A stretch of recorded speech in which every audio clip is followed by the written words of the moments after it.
Welcome everyone to the 20th edition of the Japanese Film Festival Nippon Connection, which is also the first online edition of the Japanese Film Festival Nippon Connection. My name is Mircea Ugrin. I'm one of the members of the film programming team. And well, due to circumstances that everyone has probably heard of by now, the festival cannot take place on location this year, unfortunately, but we are very glad that we have had the opportunity to organize an online festival. And it also means that, of course, this year we will not be able to have Q&A sessions in our movie theaters as we usually have. But again, with the possibilities of this age, we have the opportunity to talk to the filmmakers represented in our festival this year online. So I am very glad and pleased that we have with us today Ms. Nanako Hirose,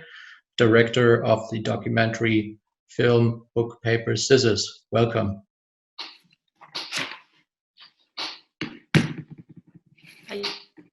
ありがとうございます。皆様、こんにちは。宮茶ルブリンと申します。日本コネクションが今年で20代目になります。今年は初めてオンラインの形で再開させていただきます。なぜならば、フランクフルトでこのフェスティバルを行えることができないからです。しかしそれは少し嬉しくとも思っています。普通は上映の後にフィルムメーカー、プロデューサー、監督たちとの Q&A もございますが、今年はそれができなくて、これも今年はオンラインの形でするようになっています。今日は広瀬七子監督とお話できてとても嬉しく思っています。よろしくお願いします。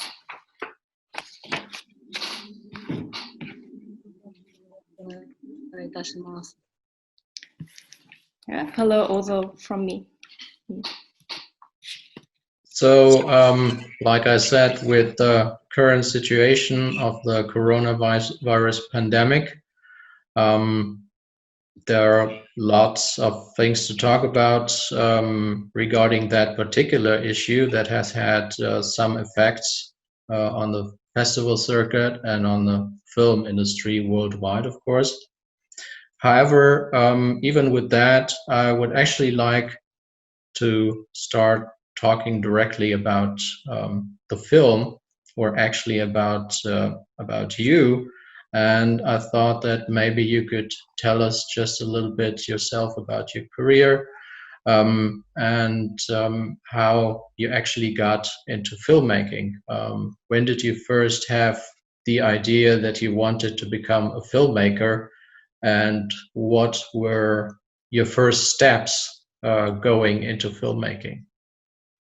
コロナウイルスの状況でいろんな影響が出ていますが、それについてお話しする前に、広瀬監督の映画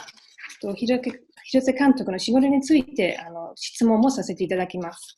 最初に広瀬監督はどのようなきっかけでフィルムメーカー、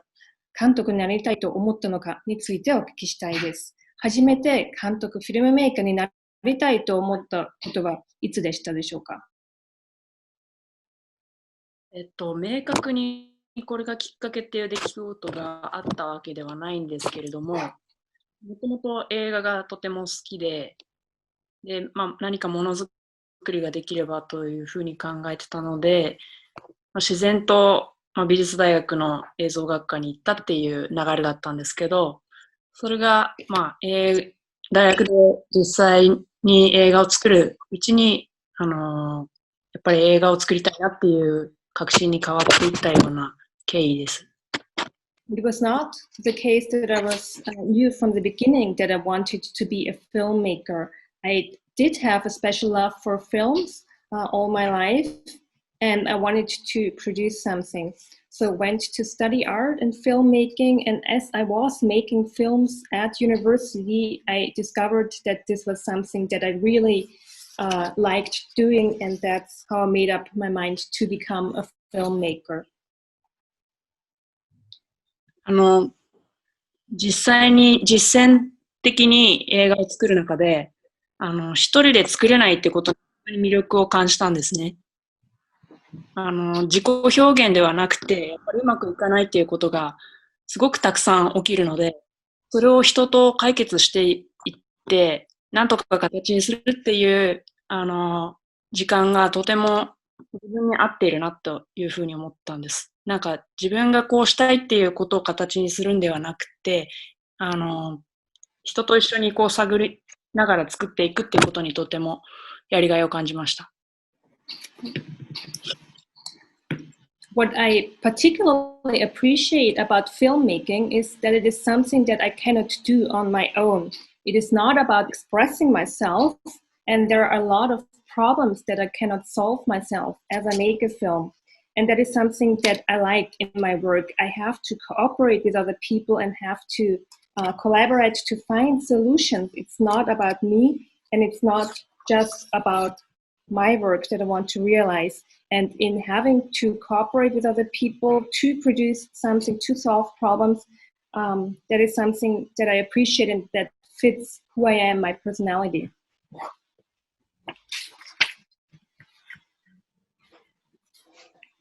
Okay, and then the particular idea for book, paper, scissors. I was wondering how you got that. How did you actually learn about, or how did you get to know the protagonist of your film, and what were the reasons that made you want to make a film about him? 包んで開いてについてなんですけど、なぜこのようなドキュメンタリーを撮影したいと思われているのでしょうか。または主人公ともいえる菊池さんのことはどのようなきっかけでお知り合いになったのでしょうか。それについて少し説明していただけますか。はい、最初はかなり個人的なことが、きっかけで、私の亡くなった父親が装丁家なんですけれども、自分自身が大人になった時に父親の仕事を今までよく知らなかったので、もう一度ちょっと知りたいなと思うようになって、それから父の仕事、装丁を勉強していくうちに、出会ったのが菊池さんだったんですけれども、実家に菊池さんが書かれた本がありまして、それを読んで非常に感銘を受けて、菊池さん自身の、思想とか、装丁家としての、あり方に、姿勢にとても感銘を受けて、彼を撮りたい、どうしても撮りたいなというふうに思うようになりました。At first, there was a personal reason why I got into this field. My father, who has already passed away, was a bookmaker himself. And I never really knew much about his work. But when I became a grown-up, when I was an adult, I found that I wanted to know more about what book, it was not a bookmaker, it was a book designer. And I wanted to find out more about the work of book designing. And as I learned more about book design, I also came across the name of Mr. Kikuji. And at my parents' home, there was a book written by Mr. Kikuji, and it was a very interesting book that amazed me. It was about his thoughts and about what kind of person you had to be a book designer. And it was in reading this book that I felt that Mr. Kikuji is somebody I really want to make a protagonist in a film. 初めてそれを読んだときに、装丁っていう仕事がすごく映画監督という仕事に似てるなと思ったんですね。なんていうか、自己表現ではなくて、世界の中から、すでにあるものから既成のものから選び取っていくっていうこともそうだと思いますし、こう謎を生んで、そこからなんていうか、なんていうんだろうな。謎を生むような仕掛けを作るっていうことも菊池さんがとても大切にしていることの一つなんですけれども、なんかそういう言葉の一つ一つがとても演出のヒントになって、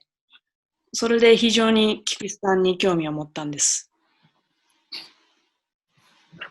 Okay, I hope I heard everything. I had some gaps in between. When I first read the book, I felt that book design was very similar to filmmaking.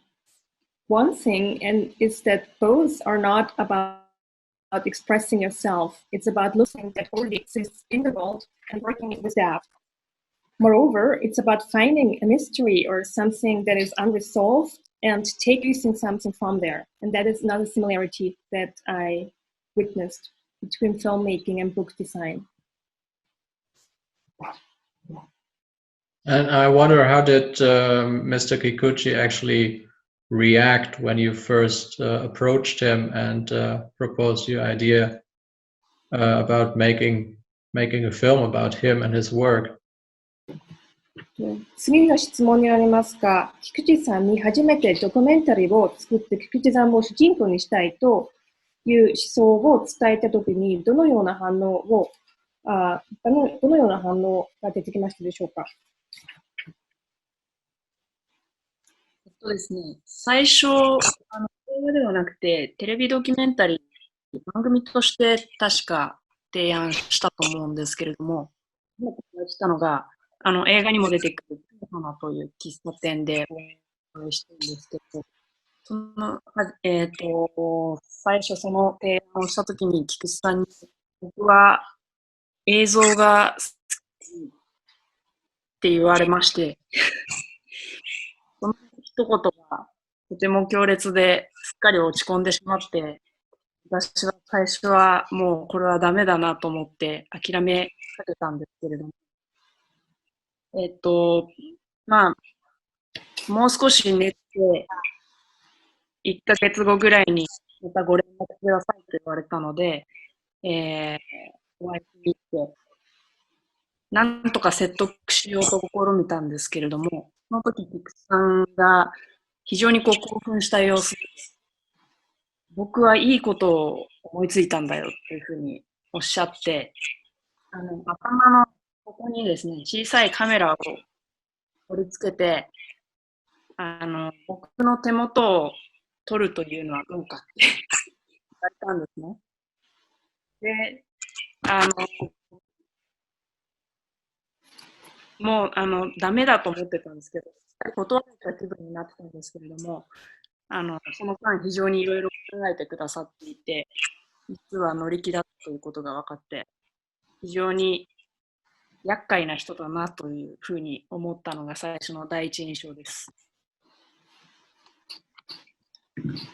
When I first approached him about this idea, I said it would be a television documentary, and we talked about this idea in the coffee shop that is also part that you can also see in the documentary.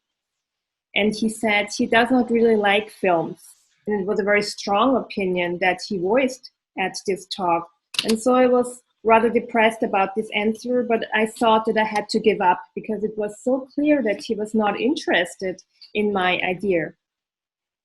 And then we were scheduled to meet again a month later, and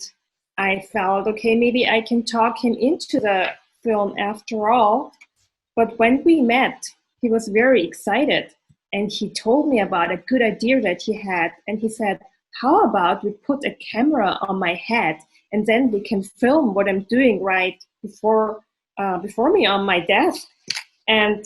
I had given up, but when we talked about the film again, I realized that he had been thinking a lot about it and that he was actually motivated to go ahead with this idea. And I also felt, and that was one of my first impressions of him, that he's a very complicated person. So then apparently he warmed up to the idea of the film. And how was the interaction during the shooting of the film? How long did it actually take to finish and to compile all the material for the film? 菊池さんがやっぱりドキュメンタリーのアイディアを気に入ってくれたみたいですね。で、撮影中はどのような関係で付き合っていたのでしょうか。そしてどのぐらいの時間でこのドキュメンタリーを作成できたのでしょうか。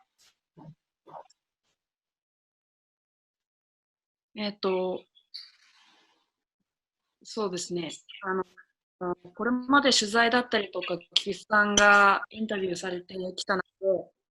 本に書いてあるような言葉とかを、同じようなことを繰り返すつもりはないっていうふうに最初におっしゃられたんです。なので、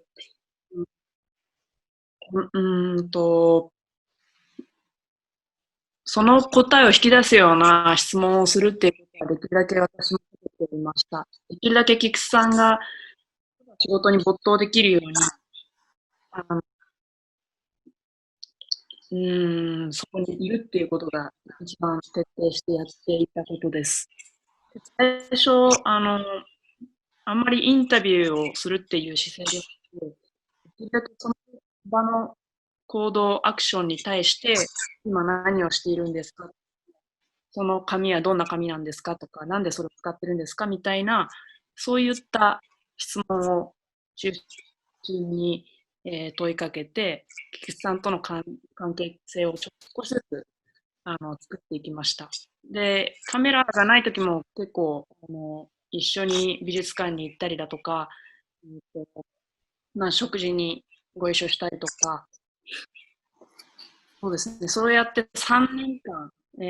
ご一緒させていただいたんですけれども、ちょっとずつ関係性を築いて信頼をやるように、丁寧にお付き合いしてきたつもりです。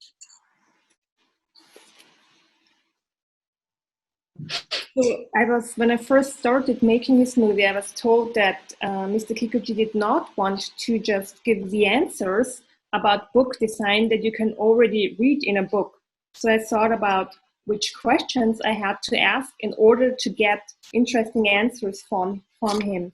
And I also wanted to make sure when I was shooting the documentary that it would not interfere with his work as a book designer. And that is something that I was particularly careful about right from the start. It was not so much interviews that I was conducting for the documentary, but I filmed him as he was doing his work. And I asked him about what he was doing. For instance, what are you doing right now? Or what kind of paper are you using? What is the material? And about my relationship with Mr. Kikuchi, we also spent a lot of time together. For instance, we went to art galleries together or had lunch or dinner together, and I addressed him politely and gained his trust by spending time with him, and this is how we proceeded in making this film.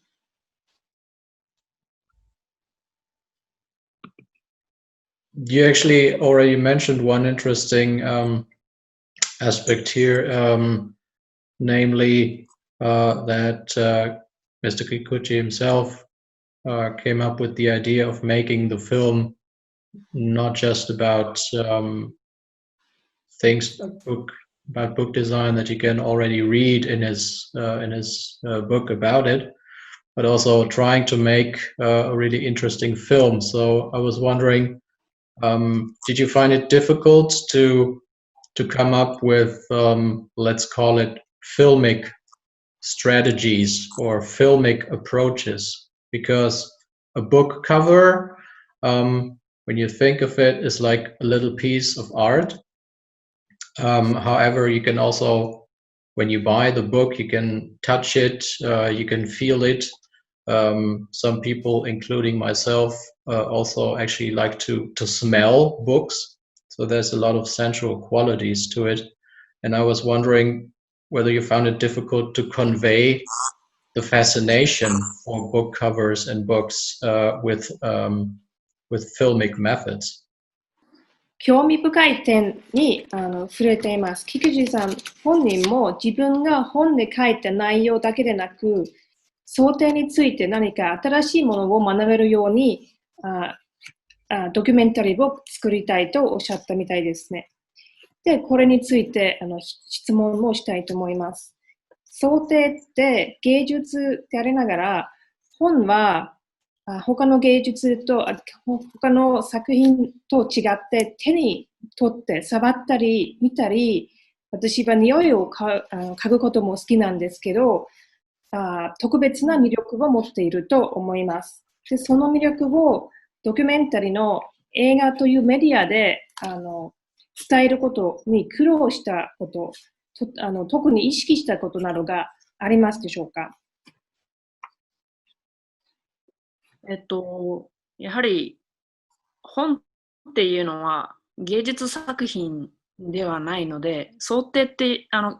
自己表現では全くないんですね。だから作家一人を追えば、その表現のシーンにたどり着くかというと、そういうものではないので、できるだけ本が作られていく過程の様々な、例えば紙を作る人たちとか、製本をする人たちとか、印刷をする人たち、そのたくさん本に関わる人たちがいる中の想定家は一人であるというような見せ方をしようという意識はしていました。で、五感についてはですね、やっぱり、ものであるということが非常に重要なので、菊池さんも、食感というものをデザインにおいてとても大切にしているんですね。なので、できるだけそのディテールを取っていく。手をこう使って、紙をすごくずっと触っているので、それをできるだけ、近くに寄って、ディテールを取るということをとても大切にしていきました。I think it is a very important point that a book is not a piece of art. And for this reason, book design is not about expressing yourself. It is not the case that if you have understood the ways of one author, you know all about book design. Rather, a book is made by many people. It includes the people that make the paper or the printers. And a book designer is just one in this long series of people that are involved in making the book. And that's the approach I wanted to also make visible in my documentary. With regard to instincts, I think it is very important to remember here that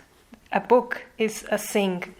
and you can grasp it with your senses. And also Mr. Kikuchi says again and again that using your senses when dealing with the book is very important to him. And that's why I wanted to film details that express how this is the case for him. For instance, his hands that are touching the paper again and again. And that's where I used close-up shots to really show these details. So the English title of the film, Book, Paper, Scissors, that's obviously a pun on the game Rock, Paper, Scissors. And I was wondering if there is any kind of similar pun in the original Japanese title, Tsutsunde Hiraite.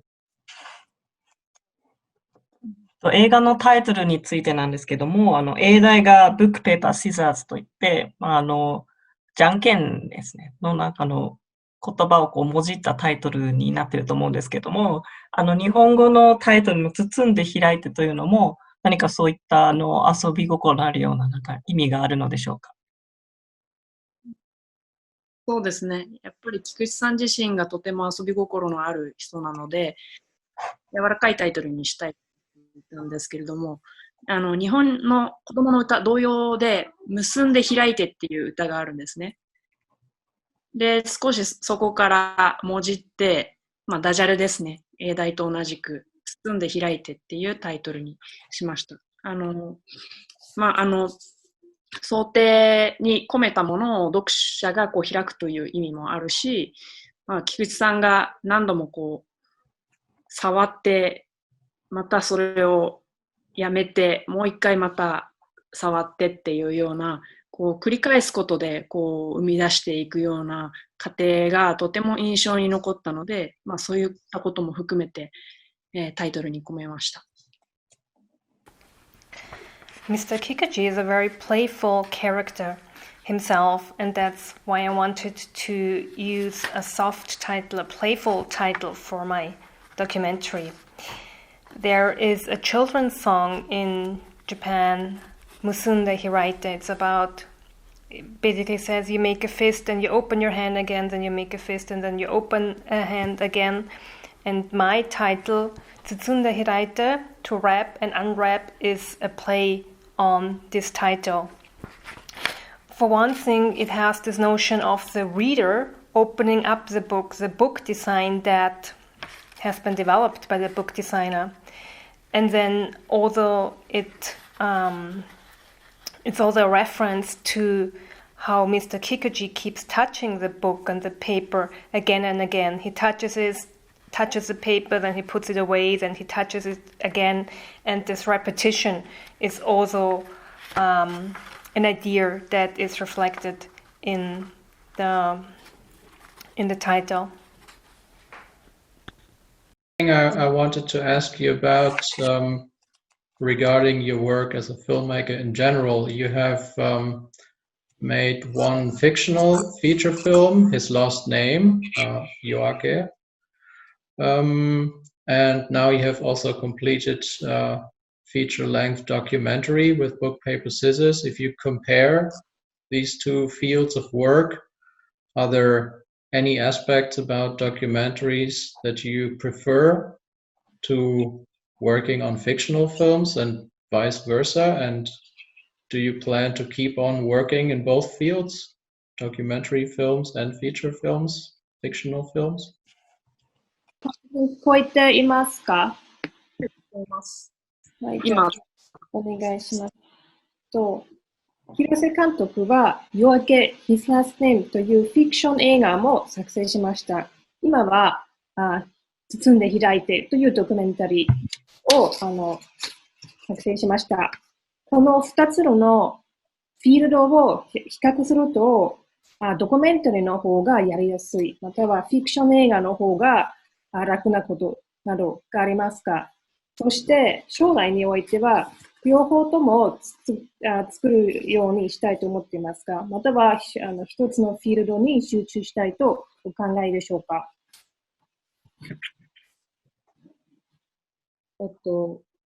作る過程においてはどちらも私自身はあまり区別しているつもりはないんですね。ドキュメンタリーであれ、フィクションであれ。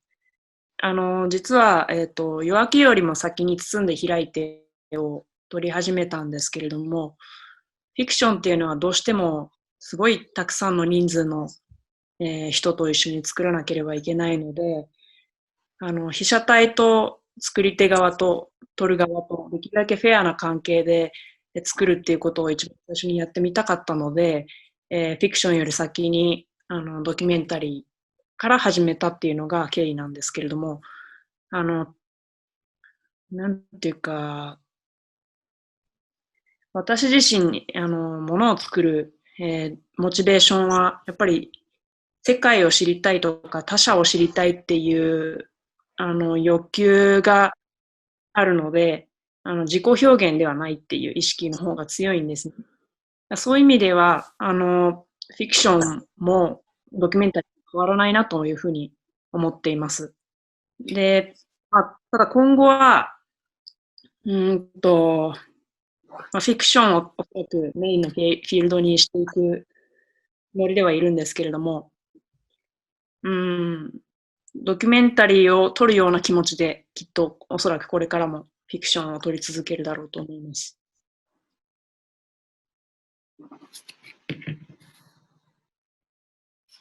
Personally, I would say that I try not to make a difference whether I shoot a documentary or a fiction movie. And in fact, even before I made Yoake, His Last Name, I started working on Tsutsunda Hiraite, rock paper, involved with a lot of other players and a lot of other play a role in manufacturing a movie. And I wanted to make sure that I treat everybody in a fair way and that the relationships are even. when I produce a film, what I think about is that I want to find out something about something in the world, about other people and how things are. It's not about expressing who I am, but to find out who others are. And I think that is something that is true for both fiction and for documentaries. So I believe I will have that in my mind when I go on to make other movies. It will probably be fiction, but I will also remember what I learned from shooting a documentary as I proceed making further films.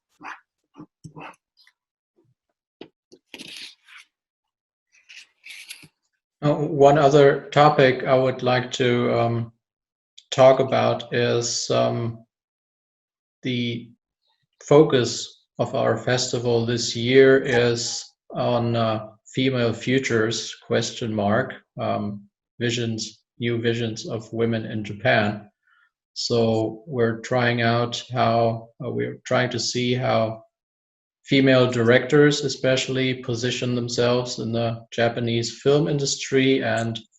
on the other hand also how the Japanese film industry actually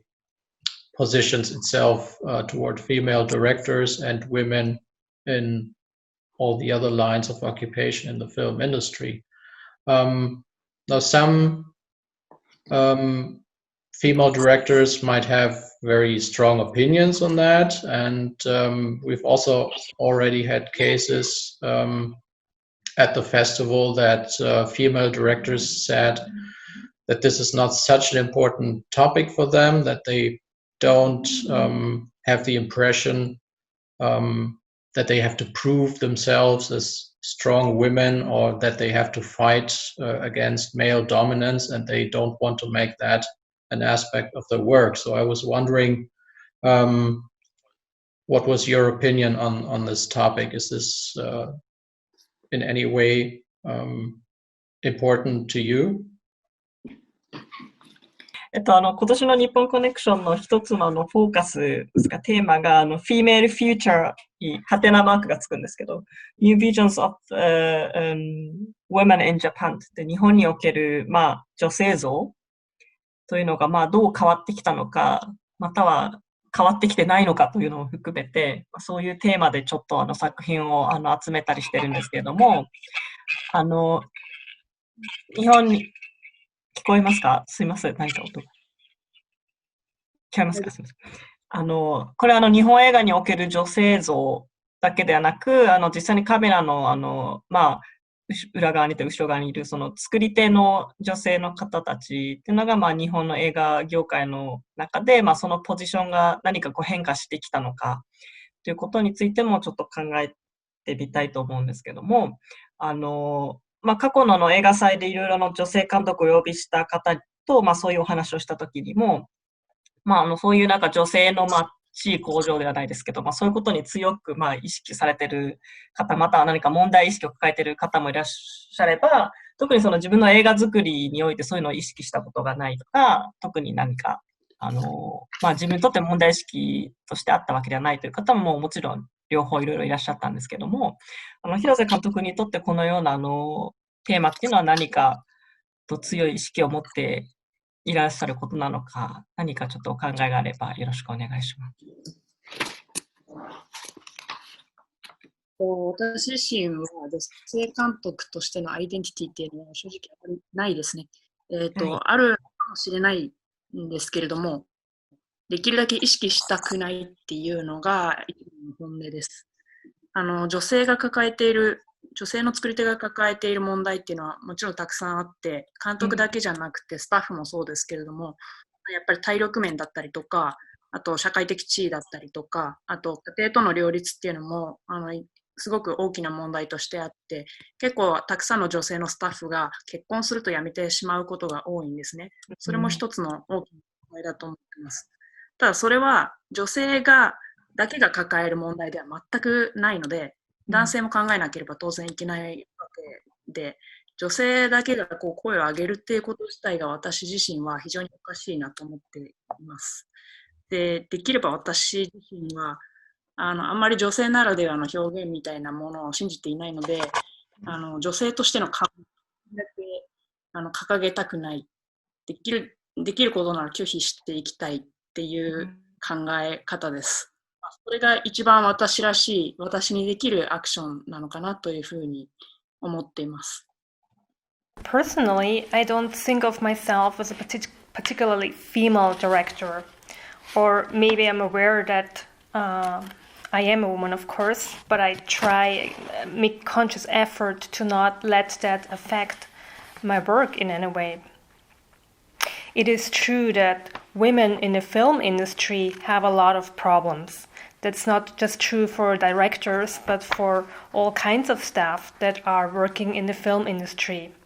That has to do with physical strength that is different between men and women, then the social status of women is different, then there are problems related to how to reconcile work and family. That's a very big problem, and in fact it is the case that a lot of women who work in the film industry stop working once they get married. However, these are not female problems. They are problems that men have to think about as well. Personally, I think it is very strange to frame these problems as saying, as a woman, this and this. And this is also the stance that I take personally. I don't believe in this notion of a woman has this and this problem, and I oppose it as much as possible to take this perspective. I believe that is what suits my personality best, and it is also what I personally can do. So last question I would like to ask is something I already mentioned in the beginning of our interview, the current situation with the coronavirus pandemic, which has, of course, also affected the film industry worldwide. Can you tell us a little bit about how you experienced the situation around you and how the pandemic has affected your work? 最後の質問になるんですけれども、今回新型コロナウイルスの影響というのが、世界中の、日本に限らず、ドイツでも世界の映画作りにも影響を与えていると思うんですけれども、広瀬監督ご自身のご経験として、この過去数ヶ月、そのコロナウイルスの影響で、お仕事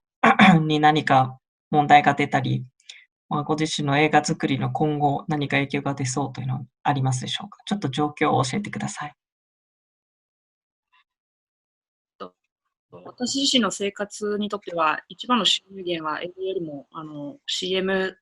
制作なんですけれども、まず仕事が来ないですね。どうしても人と接触しなければいけないのが、撮影の現場なので、それ自体ができなくなってしまったので、ちょっと収入がかなり難しい状況にあります。で、映画においては、やっぱりミニシアターの存続がかなり危機的な状況にあるっていうのが一番大きな影響だと思います。In my work,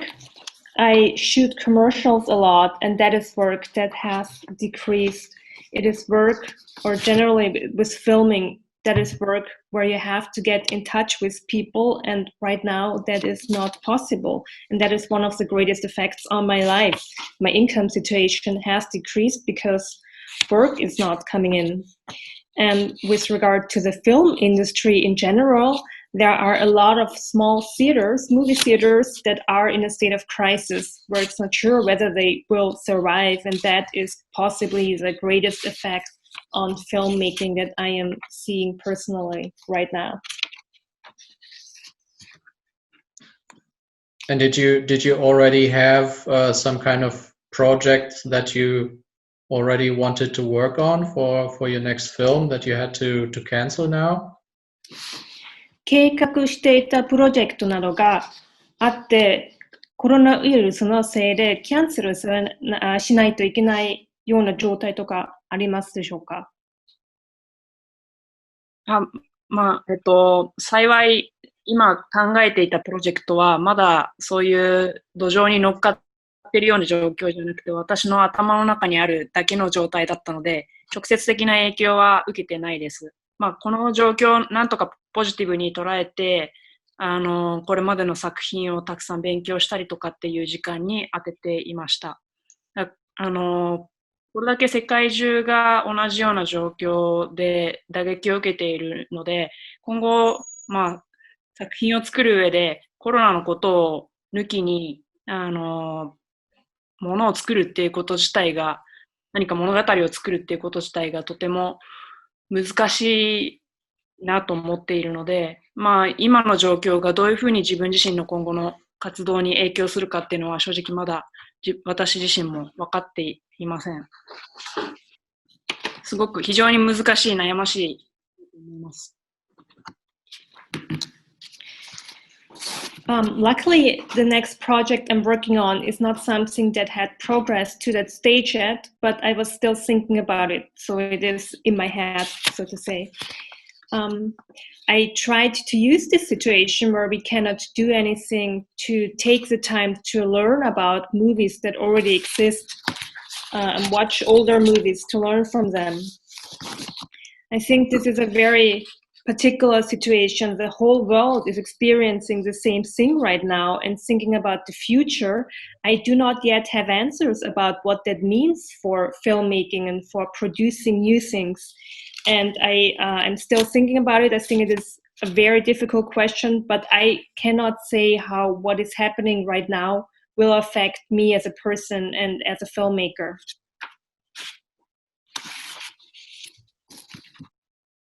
One more thing. はい、どうぞ。はい。今このコロナ禍で私とても一番心を動かされるのは、正しく行動している人よりも、やはりどうしても店を開けなければいけないという状況にある人たちだったりとか、どうしても人と会いたいっていうふうに思う人たちだったりとか、正しいことをしている人たちではなくて、そうじゃない人たちに対してとても胸を痛めることがあるので、彼らのことをより深く考えていけるような人間でありたいし、作り手として、そういったことをきちんと想像できる作り手でありたいなというふうに思っています。One more thing. I think that we are also witnessing people that cannot stay at home, but for instance, they have to open their shops, or there are people who say that they cannot but need other people. There is just no other choice for them. And some people have a hard time doing what we consider is the right thing, or following the rules. And I want to be able to also step into the shoes of these people and understand what they are thinking and use this knowledge for when I make films.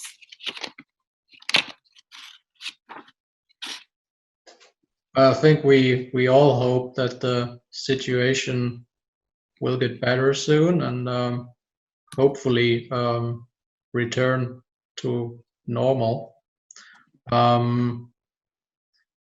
Well, for our festival, like I've mentioned, it meant that we had to go online this year.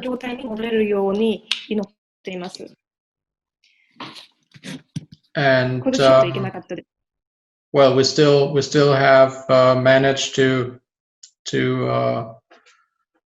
establish a very rich film program, and you can see it from June 9 to 14th online on nipponconnection.com. You can check our website, and from there you will